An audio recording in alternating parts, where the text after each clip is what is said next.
Eliza, this week is different. We're doing a themed week here on This Is Taste. I love a theme week. What's this theme? So this episode is the first of 3 from principals or editors or founders, or I'm going to be vague because I don't want to say who each interview is with to spoil the surprise. But these are the key figures in the Saveur magazine universe, past, present, and future. Why Saveur? Why a whole week for Saveur? It's a great question because, food media is not a new thing. There's been magazines around forever. We talk about gourmet almost weekly here on This Is Taste, and I feel like we could probably do this with gourmet. But Saveur was not gourmet. It was founded in 1994 by Dorothy Kalins, Michael Grossman, Christopher Hersheimer, and Coleman Andrews. And it was founded on the principle that food was not just food. It wasn't just recipes. Food had story, food had place.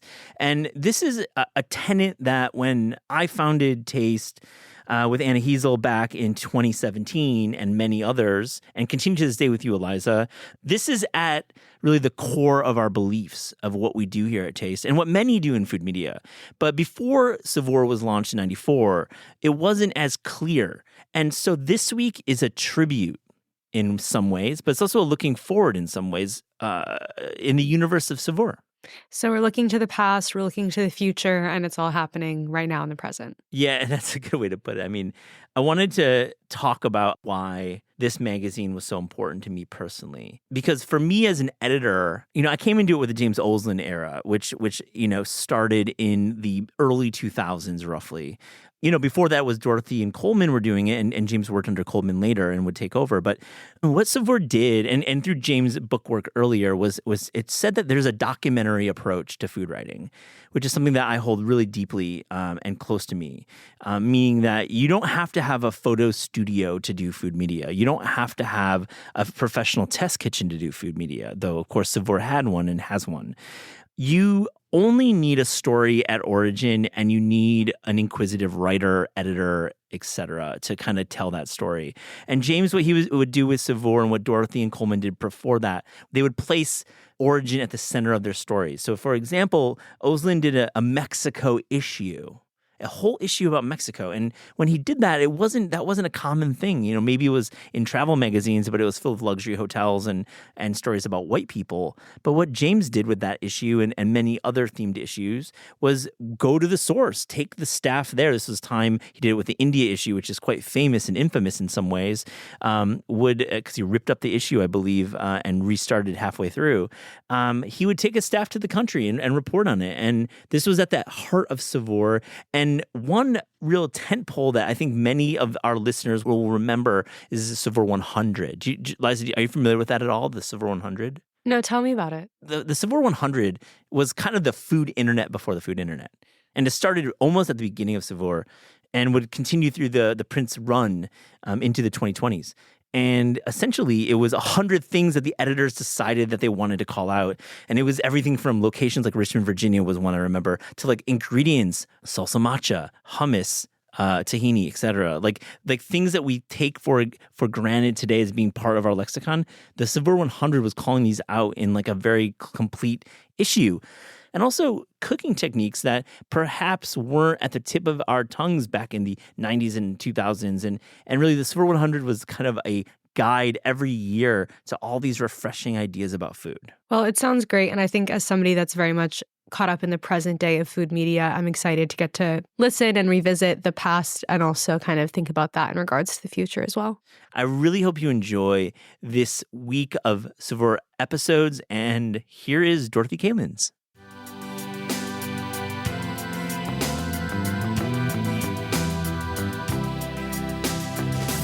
We actually did a focus group. We mocked up some covers, and so the people in the focus groups were demographically correct, and it didn't bother them that they didn't know what the magazine was called or how to pronounce it. They got that it was authentic. This is Taste. I'm your host, Matt Rodbard. So we're starting with Dorothy Kalins, this first interview. Dorothy founded Saveur in 1994. She was then the editor-in-chief of Metropolitan Home, and as you'll hear in this interview, decided that there needed to be a new food magazine. So she recruited some friends, and along the way, had a vision for what Saveur magazine would be. And in this episode, we talk about those early days and really finding the voice of Saveur. We find out how she staffed it, and eventually why she left it. It's a really great first episode in this week of Saveur episodes. And, we couldn't start with anyone other than Dorothy Kalins. And I hope you enjoyed this conversation.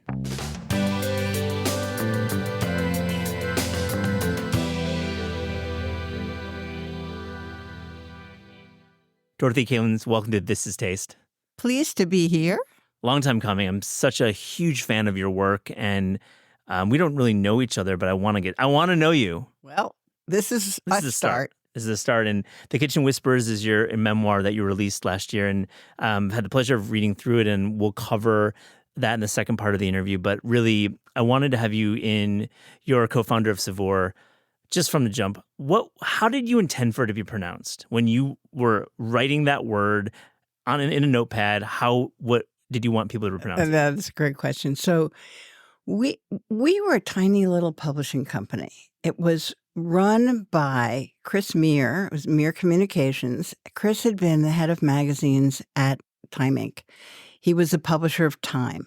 And one of the things that he did was to run a very demographically focused group of magazines that went to kind of high, not only moneyed people, but well-educated people who were sophisticated, people who constitute a magazine audience. And so he had met a man named Daniel Bonnier, who is from the original Swedish publishing company, but he had done a magazine called Saveur with an S in Paris, and it was very successful.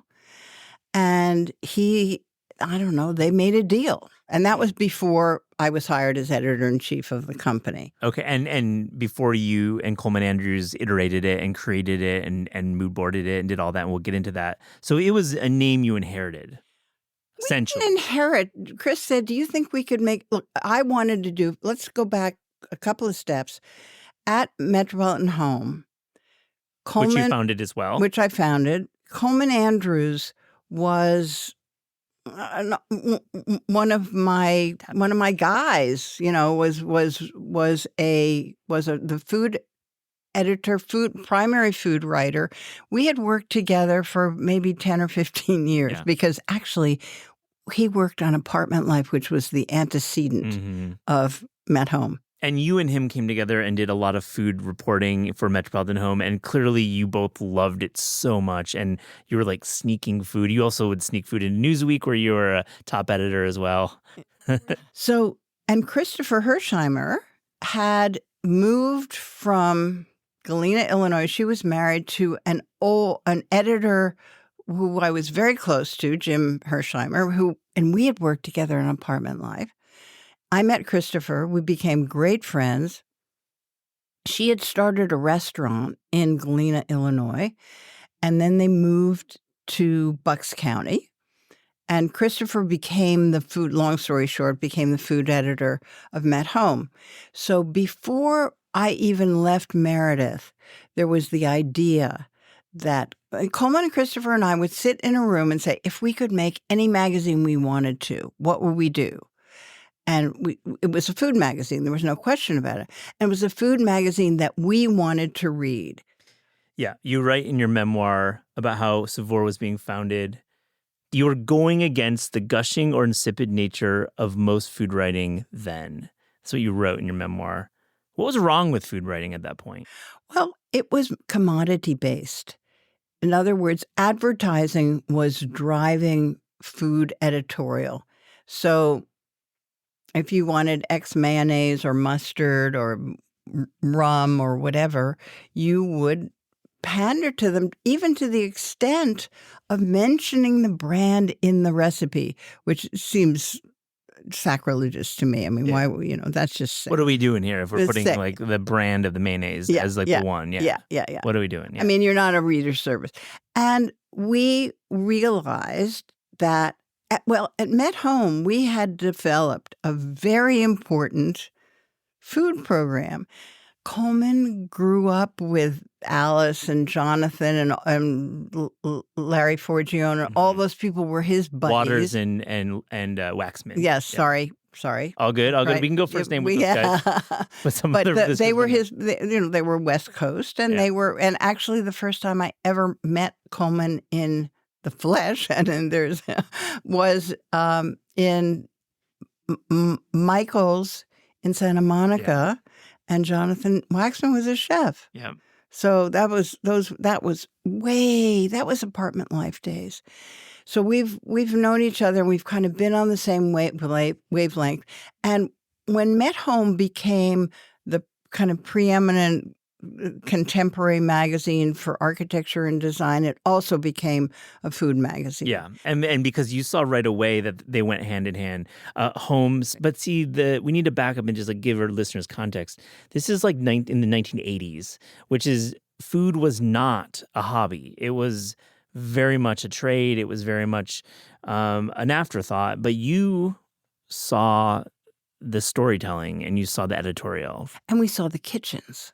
Mm-hmm. We came in through the kitchen door, and then it was all about who was doing the equivalent of what architects and designers were doing in the home, in the kitchen. Who was making the food that was our food that we were really excited about? So Coleman and Christopher and I sat in my office, and I picture this to this day. I don't have the notes, but we conjured up a magazine called Home Cooking, and it was what we were going to do. Fast forward to Met Home gets sold after I was there for 11 years as editor.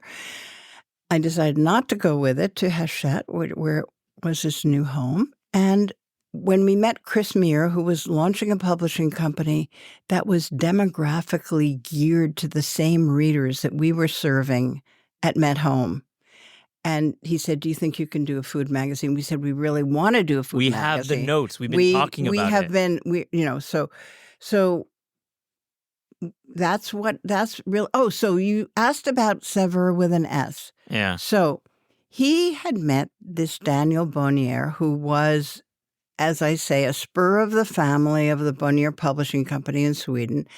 And he said, "Could you do this magazine here in America?" So I went to Paris and met with Danielle, and he was lovely. And it was a lovely magazine, very photographically driven. But still very much the norm. A little bit less the norm. It wasn't as commercial as most food magazines. Oh, okay. So that's a positive. Even French. No, and they used very good photographers. They went on location, but they still had pictures where the wine bottle had the cap still on it in the picture with the glasses of the wine. We had that first issue translated, and we just thought, you know what? In a way, we're more sophisticated. Yeah. Well, editorially, you were. I mean, it was New York City publishing in the late 80s, and that was like the center of the world for publishing. Well, and we thought, how do we differentiate ourselves? Because there were plenty of food magazines in America then. Well, let's go over the set. I mean, we've got BA, right, is happening. Right. So Bon Appetit was, I don't think, as yet owned by Condé Nast. Yeah. It was still published on the West Coast. There was Food and Wine, which was an American Express publishing adventure, which was the counterpart to Travel and Leisure. And there was Gourmet. Yep. And Gourmet was a long-standing, old, venerable magazine. It hadn't been Ruth Royschuld yet. Well, they didn't realize they needed to do that. Right. It was an old, for like very affluent Upper East Side Well, I think it was kind of your grandmother's magazine. All I right. think it was something. I think it was your grandmother once went to San Francisco and she had a meal at the top of the Cliff Hotel, and Right. she wanted to know what was in that meal and how that duck was done. Yeah. And that was kind of, it was an old, very Ruth old-fashioned. writes about that in her memoir about the previous before Gourmet. It's very interesting Mhm. to talk to her about that. The competitive set, and what about like Better Homes and Gardens and like some of those women's magazines? So they were mass. Yeah. And the genius of Chris Meir was that he realized you could never, Better Homes and Gardens famously had 6,600,666 readers. Right, That was right. their thing. And if you were editing to a targeted audience, you had to charge them more money and you had to have fewer of them. Yep. Because it was the cream of Yep. that demographic.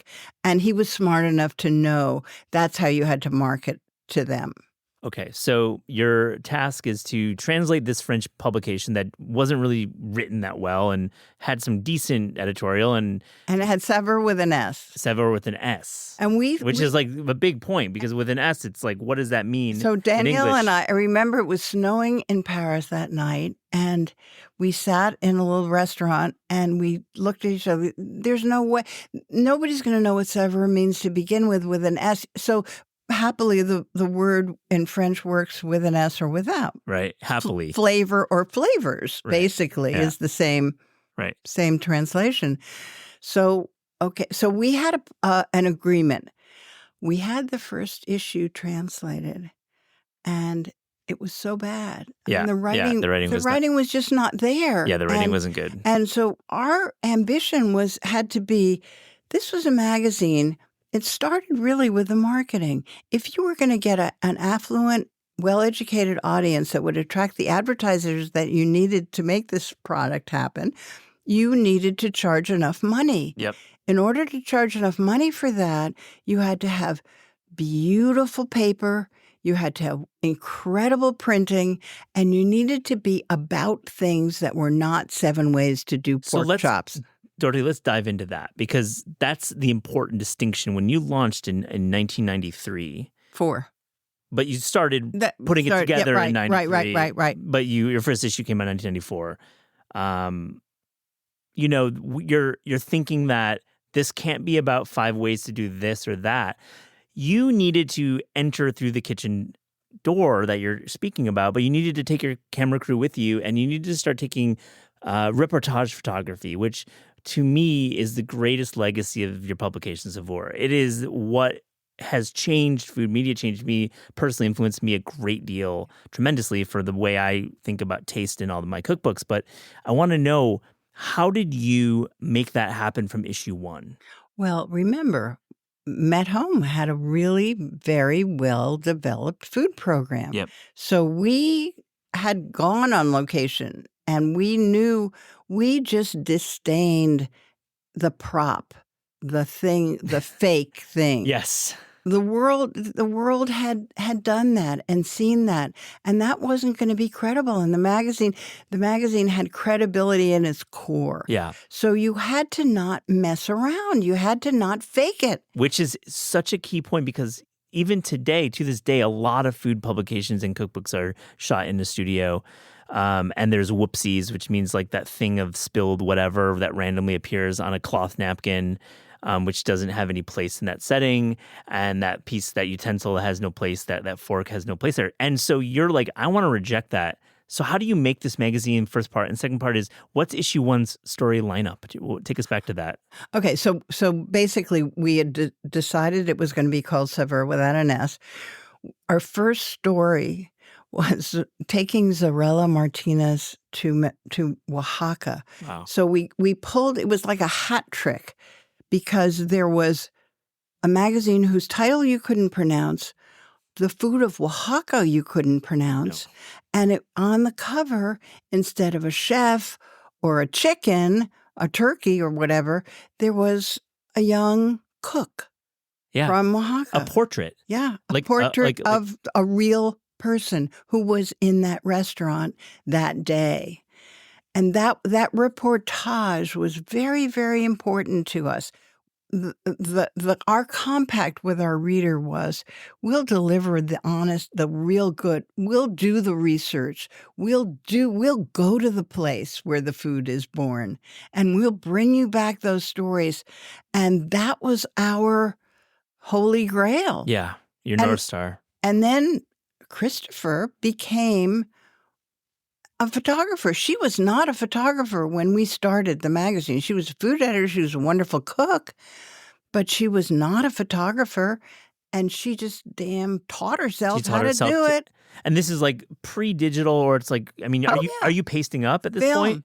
Oh yeah. There's no computers involved. No. There are computers, and there are. Well, yeah, there's computers involved in the layout, but you're pasting up your pages essentially. Yeah, I can't even remember. I mean, we're certainly choosing everything on light boxes from real film. There's light boxes involved. Yeah. I think we were doing digital layouts at that point. You probably had Cork Express or early Photoshop. We did. Early Adobe. We did. I said Adobe. I'm thinking too much about food.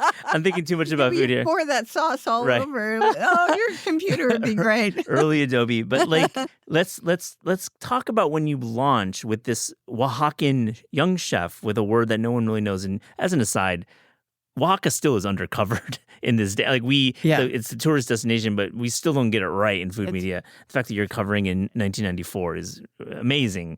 What is the response? We actually did a focus group. We mocked up some covers.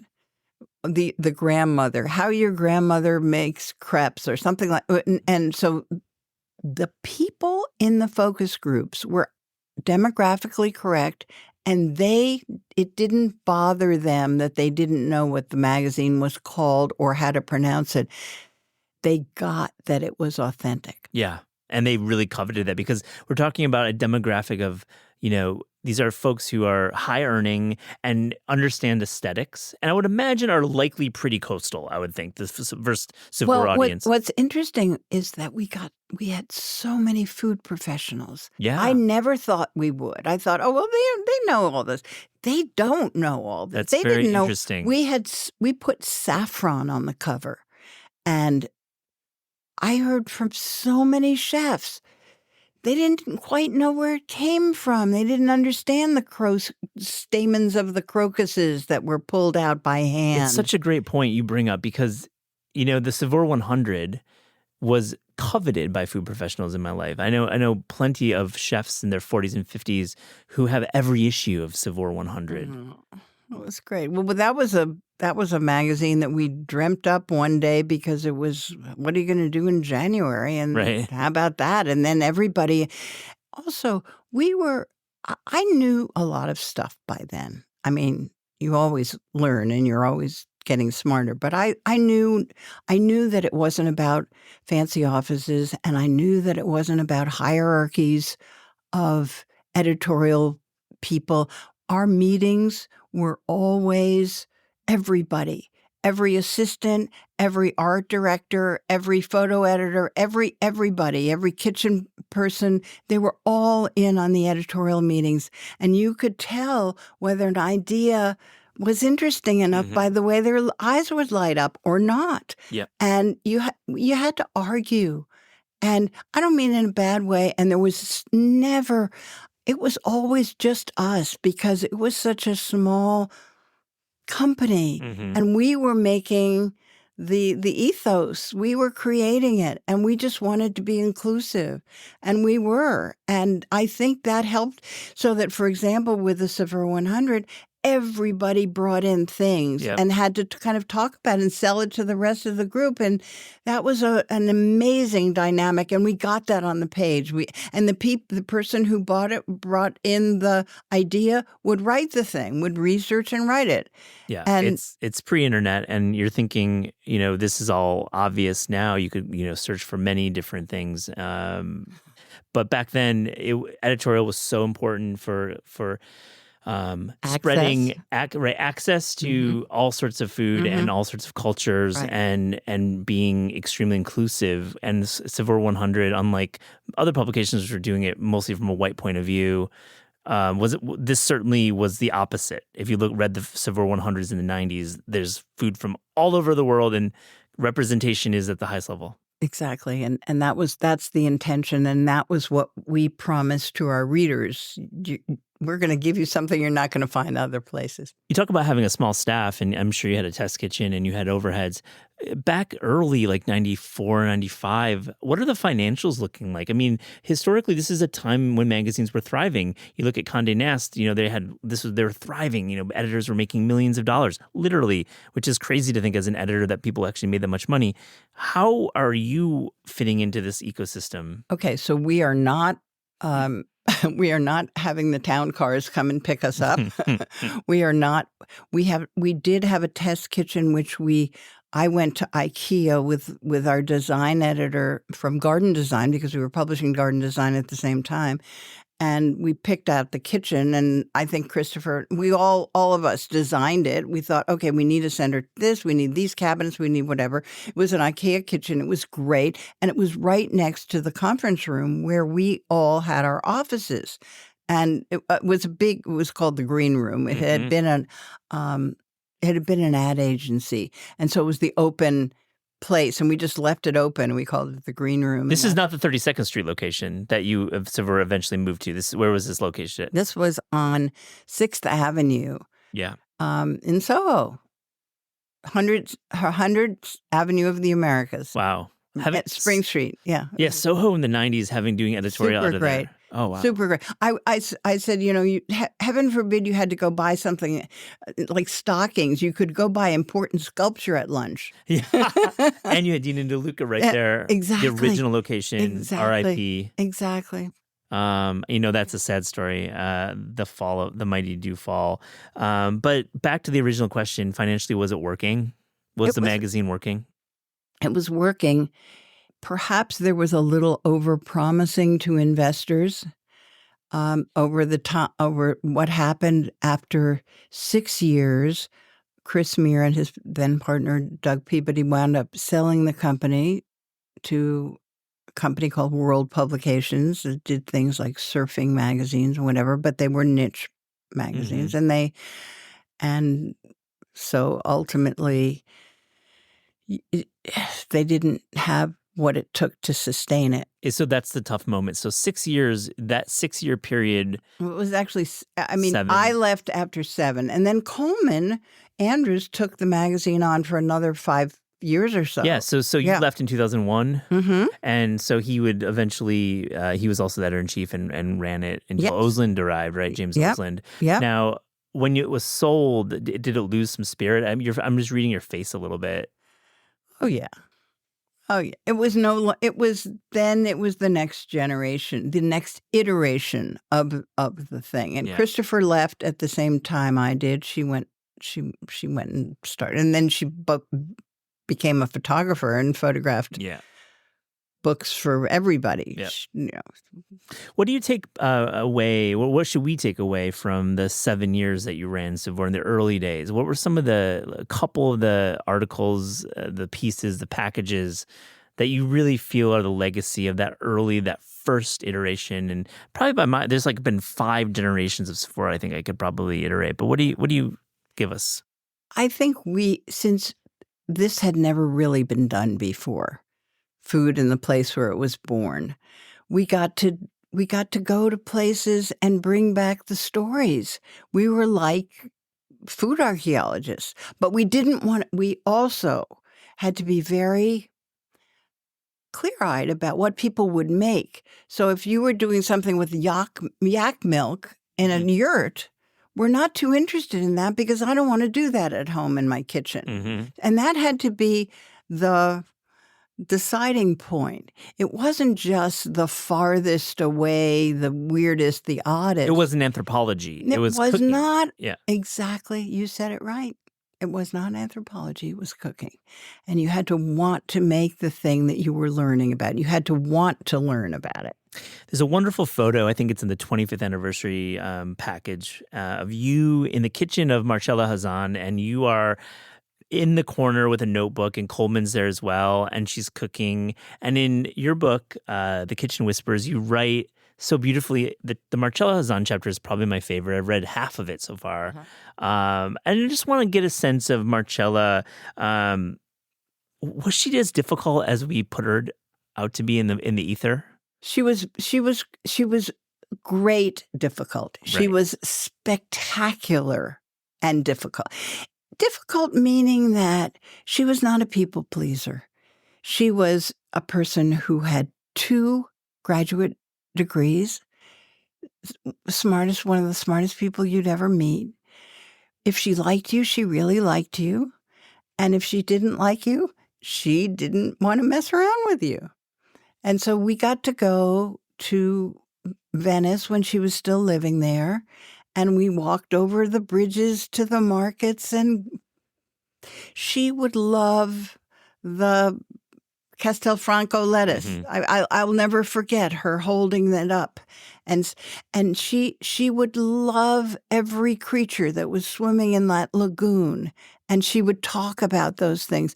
That's what drove her, and it's what drove us too, so we It's could get crazy together. exactly. It's this pure love of food and cooking Mhm. that, again, today that almost feels like commonplace because we all have such an interest in this. But back then, it felt like there was a community of folks who were that into it, almost to a obsessive level, right? You'd imagine that's a word you probably use about Saveur, right?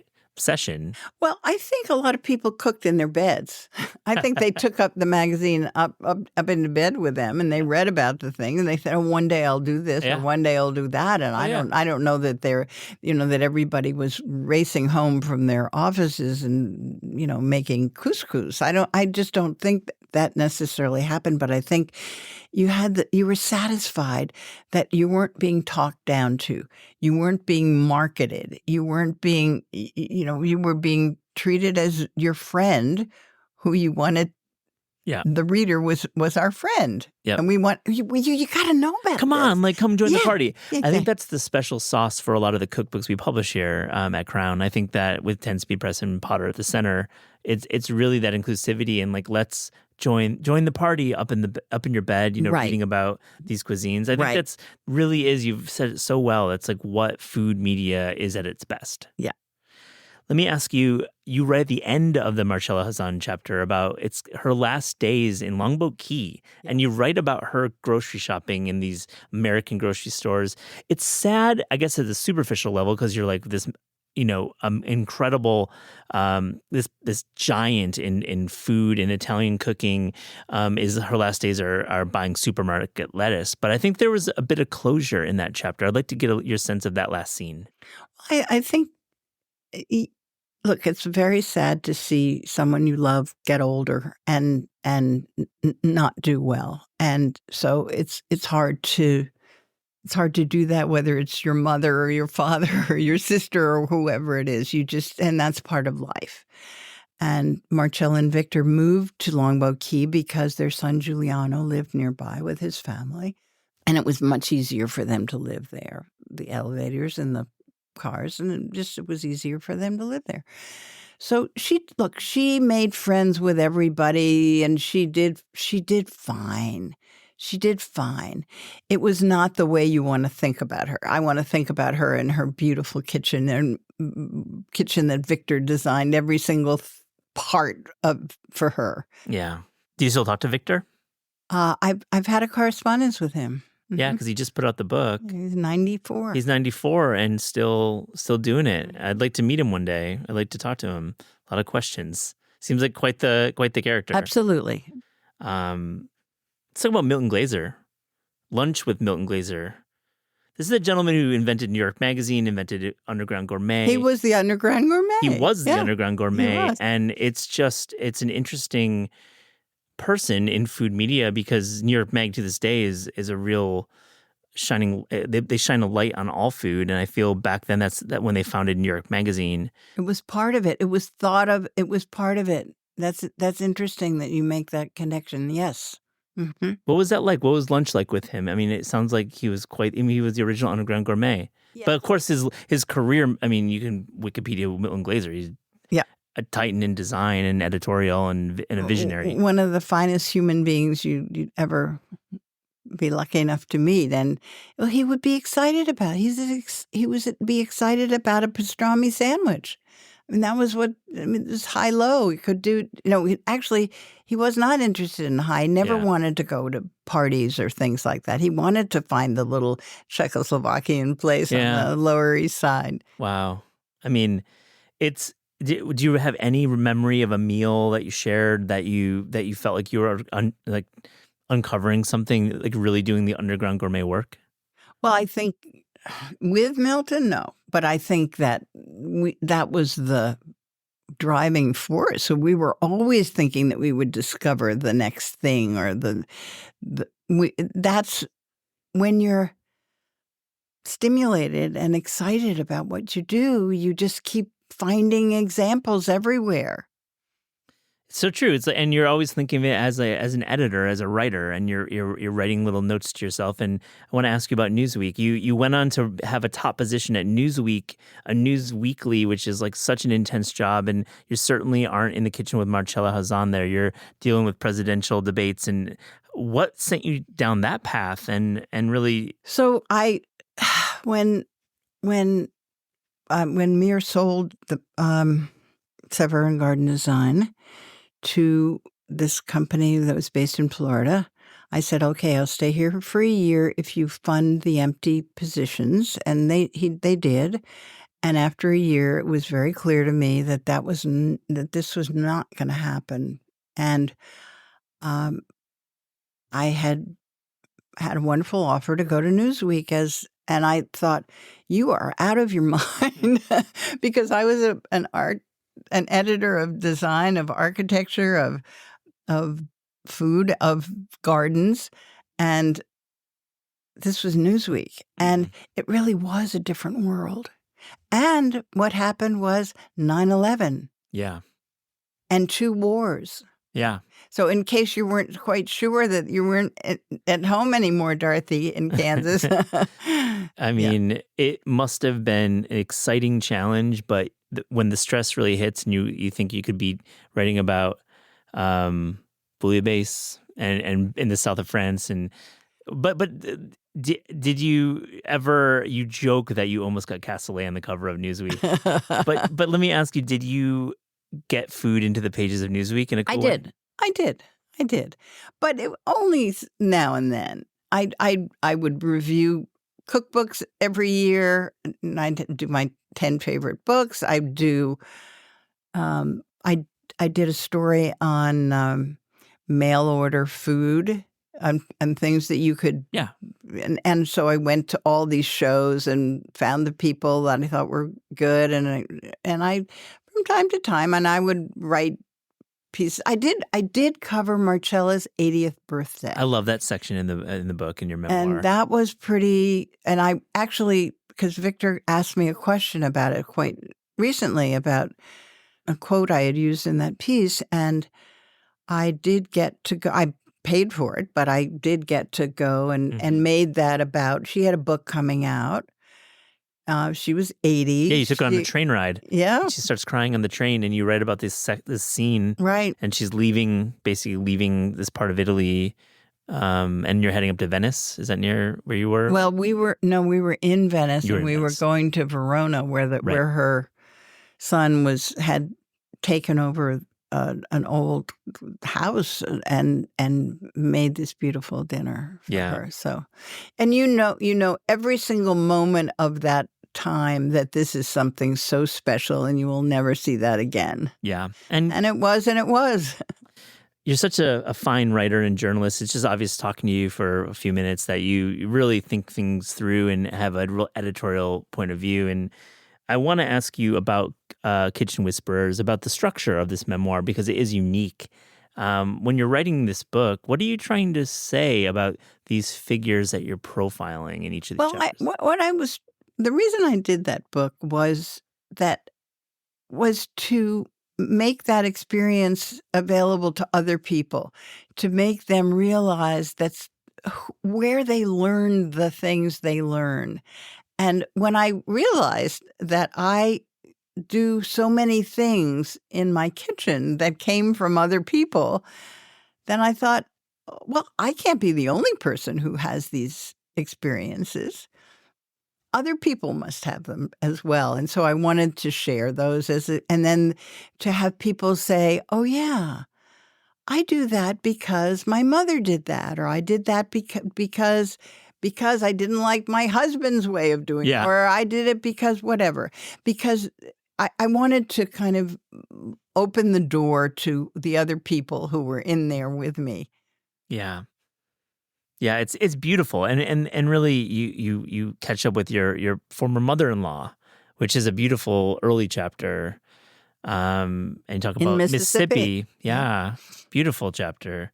But that's not disconnected from Saveur and from the books that I've done, which is to give pride of place to what's real and to not fake it. And we were talking earlier about cookbooks and how they're produced, and it's what I wound up doing after I left Newsweek. I produced a lot of cookbooks, and when I say produced, I'm there. Yeah. There is no food stylist. There is no prop stylist. Yeah. There is no whatever. There's just me and the chef. Yeah. And we're making the food for the camera. And that, to me, that immediacy, I think, makes all the difference. Yeah, and you do this in a written form in your memoir, but when you collaborate with a guy like Mike Solomonov on his 2 books and you're working on a third now, it's just when you say it's just you and the chef, I take such inspiration from that in my books and my work. I feel it's the only way to do a cookbook. It's the only way to make something that readers, because basically you're doing it for readers, that they will come back to time and time again, and they'll find their own reason for being there. And how could you not be distanced by a prop stylist or a food stylist? Making something perfect is antithetical to making something. I agree. You can't. There's no perfect in a home kitchen. And let's go to the Mike books, the Solomonov books. You have Zahav and you have the Israeli Soul. Yes. How do you make these books specifically with Mike and Steve Cook, his partner? How are you doing it? How you take us through? Because I know Zahav is a beloved book, and I love that book so much. So we're doing Zahav at home right now. I know. Yeah, that's gonna be fun. And that won't come out until the fall of 24. Yep. But we're closing it this month. Yep. Here's how we did that book. We sat down with Steve and Mike, with our art director, Don Morris, with a recipe editor, and our photographer. And Mike Persico is a photographer who's based in Philadelphia, and he's done all our books because he's a very good friend of theirs and does all their work. And we sat there and we said, okay, what should this book be? What do we really want it? What do we want to do? And they said, Zahav at home, we cook our food at home. They're both fathers. Yeah. They both have lots of children. Mike had a third child while we were having this book, producing this book. And Mike and Steve on this book cooked every single thing. They cooked. Steve went to culinary school. He also went to Wharton, but he went to culinary school. And Mike. And so we were in Mike's kitchen. We maybe did 8 or 10 food shoots. We would come down from New York, and they would come, and they would be there. And we did it every single thing. You worked through every recipe. We worked through every in a real home kitchen. How are you, as one of the writers, the voices, and the producer of the piece? How are you working? Are you okay? I'm a crazy person, so fortunately he had Mike and Asima have a very big dining table. So I thought, well, what do you use? I wanted a consistent language of plates and bowls and things. I wanted things that looked homey, but I didn't want things that looked old-fashioned. So I bought a bunch of old restaurant china on eBay. And we wound up, my beloved husband drove us down a car full of props. They all came from eBay. Couple little shops here and there. And we brought them down. We left them in Mike's office, in his garage. And every time we'd shoot, we'd take them out, spread them on the dining table. So they would cook something.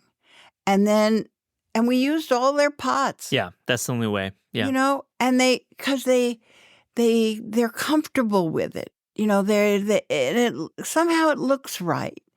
And so I don't know. What do you want this chicken on? I don't know. What do you think? I come in with a couple of plates or a couple of platters, whatever, and we look with, let's get in on it. Mike Persico, the photographer, jumps up on the kitchen island in his socks and shoots down on the food. At 3/4, yeah. Yeah, and he's moving. He's everywhere. Yeah, which means that by the time, and Don is there, looking at the monitor and choosing the pictures marking them. Yeah, so that when we go to do the book, we kind of have already edited down what we really. Did you start like. with the photos? Do you start with the photo shoot and then go back into the actual recipe development and recipe writing, head note writing? So on this book, there was a woman named Kim O'Donnell who was our recipe editor.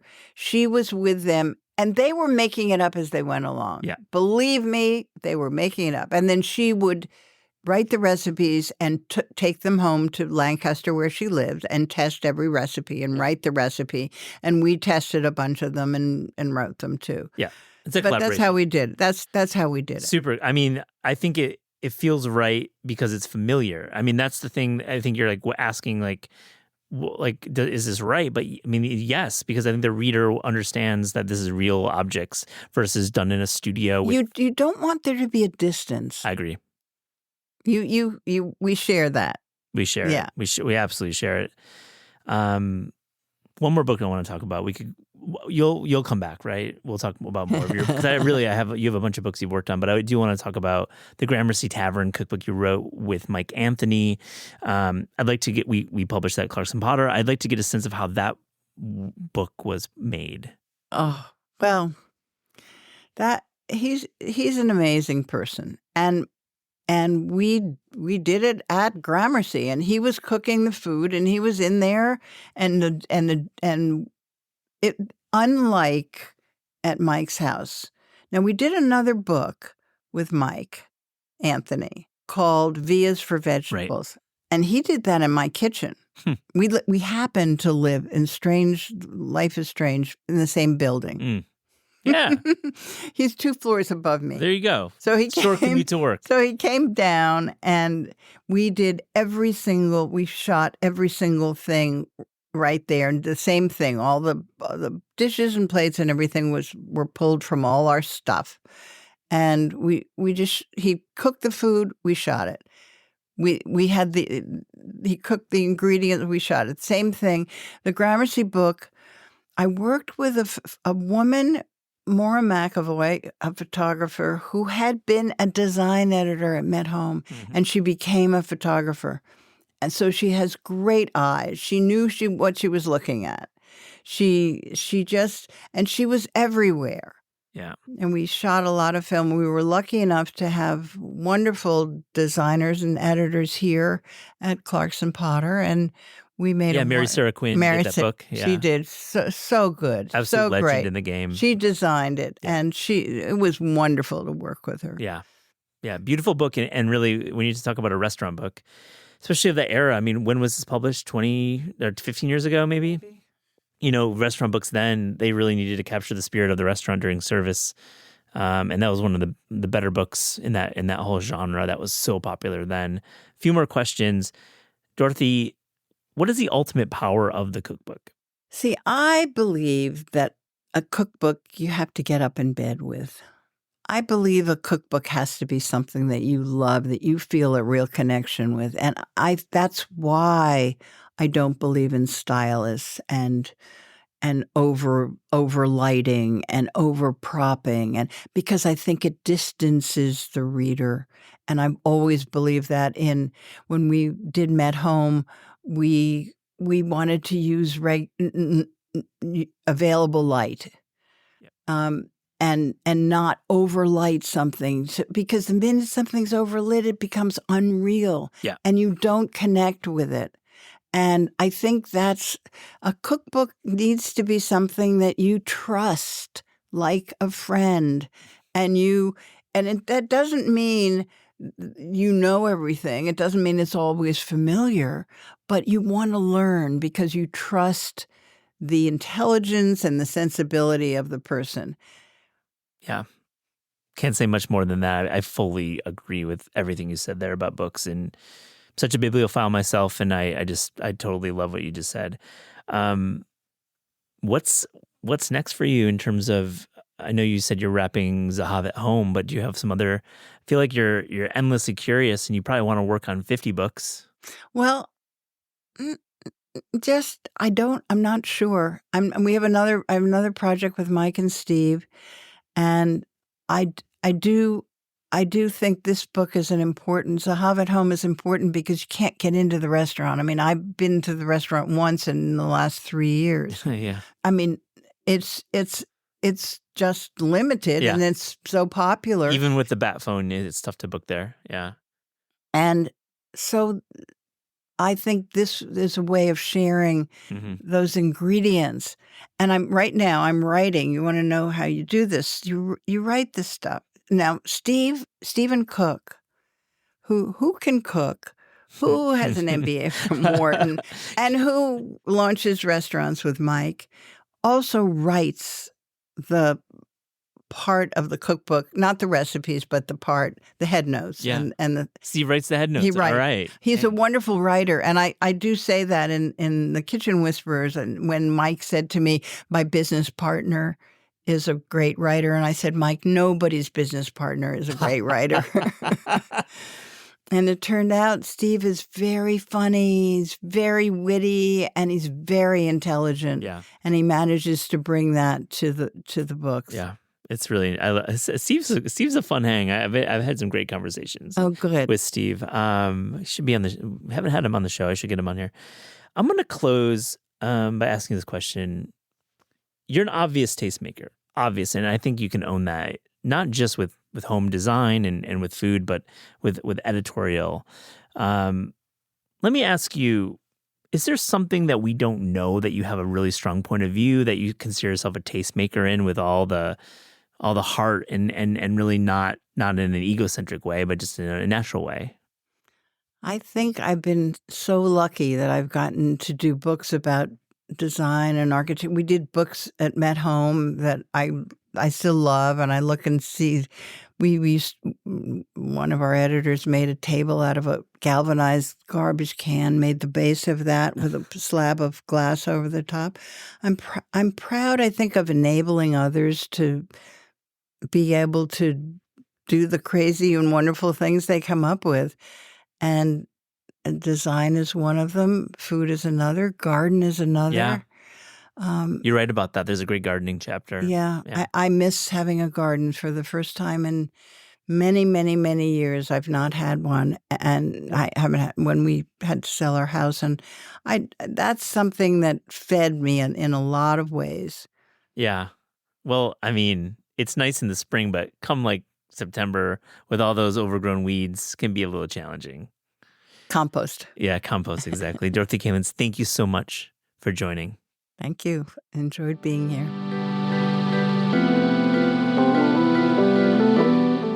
This is Taste is hosted by Eliza Abarbanel and me, Matt Rodbard. The show is produced by Shalia Harris and Pat Stango and edited by Clayton Gumbert. Theme music by Steve Rydell. Visit Taste online at tastecooking.com and make sure to subscribe to our newsletter for updates on all cool things that are happening.